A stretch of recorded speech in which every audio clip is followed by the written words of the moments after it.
Hello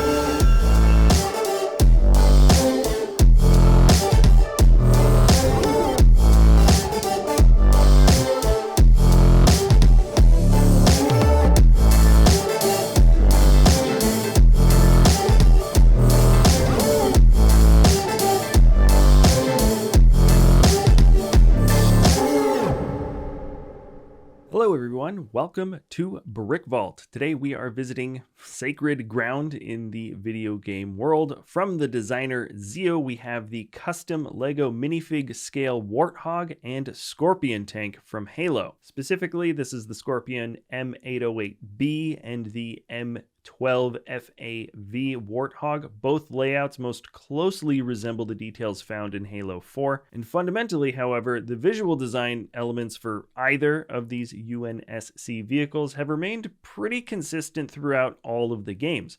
The tank has 4 independent treads that can tilt and a rear-mounted turret, while the Warthog has its high suspension, recognizable frame, and weapon mount in the back. These are incredibly solid models, strong enough to be played with, and have some great details as well. Before I get any further into the finer points of either of these creations, first I'd like to say that if you wanted to build either one, the instructions can be found at our web store, www.brickvault.toys. Included with each purchase is the PDF step-by-step building guide, a digital parts list for quickly uploading and ordering all the pieces you'll need. All of our models are built in real life, tested for strength, and instructions are tested so they're easy to follow along. If you wanted to print some stickers for extra detailing on these creations, we've included some pre-sized PNGs as well. And also for the Warthog, there are a ton of different build variations included if you wanted a specific version. Buying instructions is a great way to help support both us and the talented people we work with, like Zio,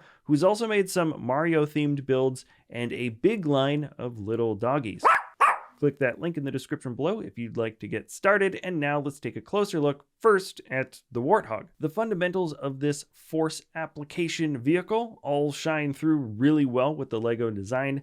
Zio added some rubber bands under the model to create a bit of spring for the suspension. It can bounce a little, lean side to side, and also forward to back. In terms of FIG interactions, it's easy to get to in the front for the driver and passenger. The windscreen pops off pretty cleanly, and by default, when they are studded in, all limbs of the minifigures are to remain inside the Warthog, but if you mess with it for a sec, you can get an arm wedged on the outside of the windscreen for the passenger to do drive-bys if you're willing to have the FIG sit there unstudded.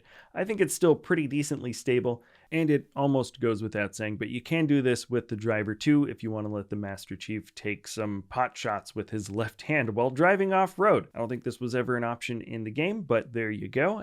Let's move on over to the back. The M41 can swivel and tilt.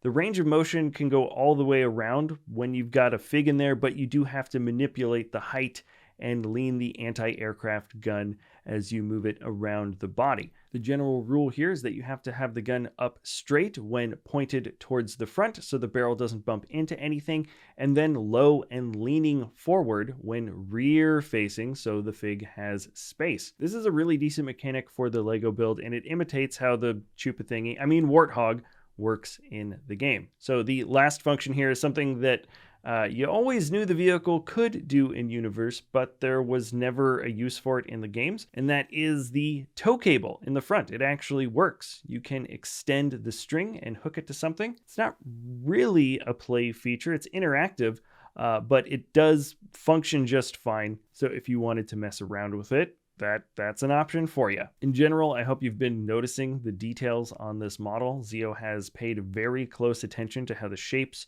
of this creation come together, And I mentioned earlier that there are different variations of the build, but specifically, you've got the troop-carrying M831. It's got a different design in the back. Then there is this one, the M12. Then a very close variation, the M12G1 with the Gauss cannon instead, plus a civilian vehicle variation with a tire on the back in a different color. He was really logical. Zio, the designer, he approached the different variations here with a consistent way to rebuild different versions, so he made it super easy for you. And in general, we've been waiting a really long time to find the right kind of Warthog in the web store, and I think Zio absolutely knocked this one out of the park. But let's change gears now over to the Scorpion. I'm personally a sucker for the original version of any kind of model, I should say, but I'm glad that the designer went for the later Halo 4 design aesthetic instead of the original look of the Scorpion from the first game. The armor detailing looks a bit better here, and the inclusion of the front gunner seat just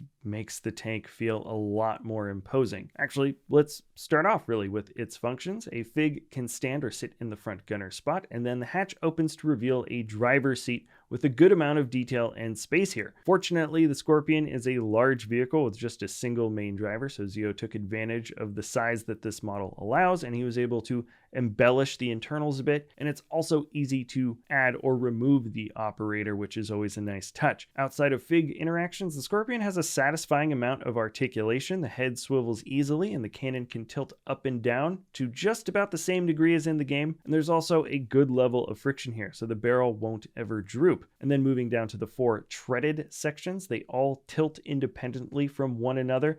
This area of the Scorpion is probably the single most unique element of the tank design, and I'm glad that the model can move in this way.